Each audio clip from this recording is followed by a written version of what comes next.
Dame i gospodo, dobrodošli u Boba Fett, emisiju posvećenu svemu vezanom uz Star Warse. Završila je Star Wars proslava koja se održala od 13. do 16.4.2017. u Orlandu u SAD-u. Bila su to 4 sjajna dana u kojima su fanovi mogli uživati, a organizatori su se posebno potrudili oko programa s obzirom da 2017. godina obilježava 40 godina postojanja franšize. Idemo stoga vidjeti kojih je top 10 najznačajnijih trenutaka obilježilo ovogodišnju proslavu.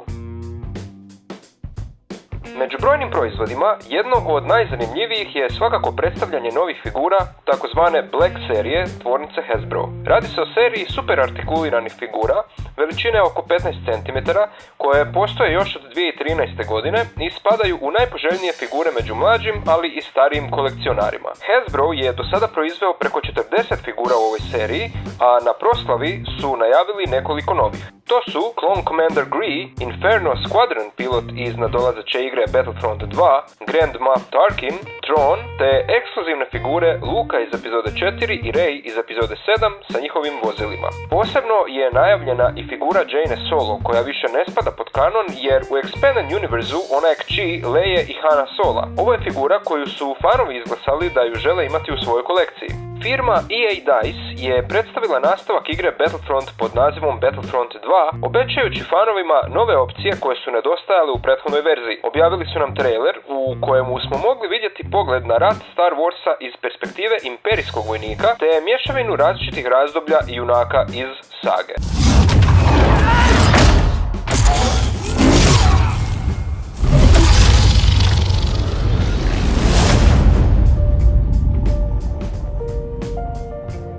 Dave Filoni, izvršni redatelj animiranog serijala Rebels, potvrdio je kako je 4. sezona ujedno i posljednja, te predstavio uzbudljivi trailer koji je izazvao vrtoglavicu kod mnogih fanova ovoga serijala. May the force be with you.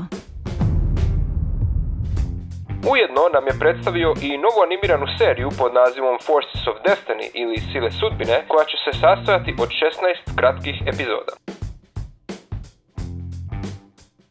Prilikom otvorenja proslave obilježena je 40. obljetnica postojanja Star Wars franšize, a u sklopu toga na pozornicu su istupili brojni glumci koji su govorili o svojim iskustvima i najdražim trenucima sa snimanja. Bili su tu Mark Hamill, Harrison Ford, Anthony Daniels, Billy Dee Williams, Peter Mayhew, Warwick Davis, Ian McDermott te Hayden Christensen koji je glumio Anakina. Njega dugo nismo vidjeli kako se obraća Star Wars fanovima, pa je njegov dolazak bio posebno zanimljiv. Treba također spomenuti kako su se video snimkom publici obratili Liam Neeson i Samuel L. Jackson koji je naglasio kako, što se njega tiče, Mace Windu nije mrtav. Prilikom predstavljanja epizode 8 The Last Jedi otkrivena nam je jedna od novih glumica koje igraju značajniju ulogu u filmu. Radi se o liku po imenu Rose, a glumi ju Kelly Marie Tran.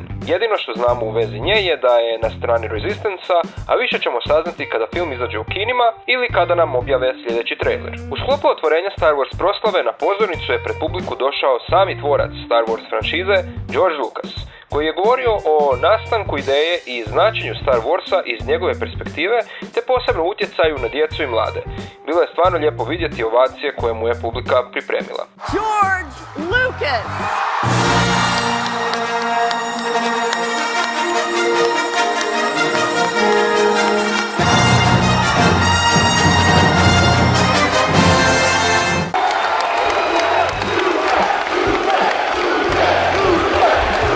Otkriven nam je službeni poster za epizodu 8 The Last Jedi koji kod nas budi nostalgiju podsjećajući na rani poster epizode 4 Nova nada.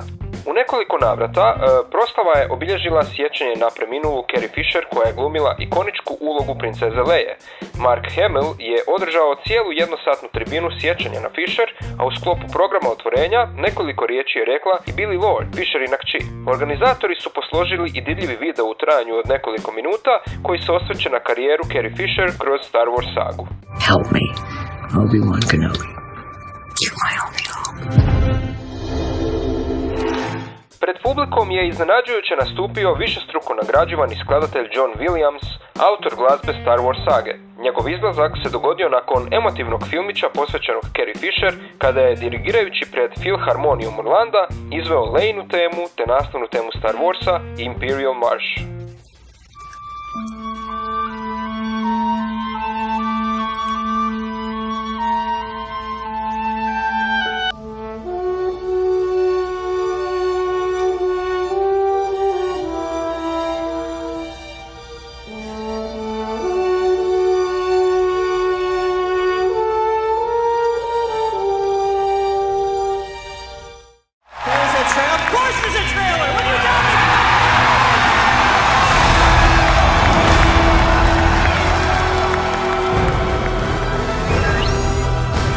Dakako, na prvom mjestu je teaser trailer za epizodu 8 The Last Jedi. To je ono čemu se većina fanova veselila i što je željno iščekivala u sklopu Star Wars proslave. Lucasfilm je vješto čuvao novi materijal nastavka sage, želeći da ga fanovi prvi puta vide tek u sklopu tribine koja je predstavila film.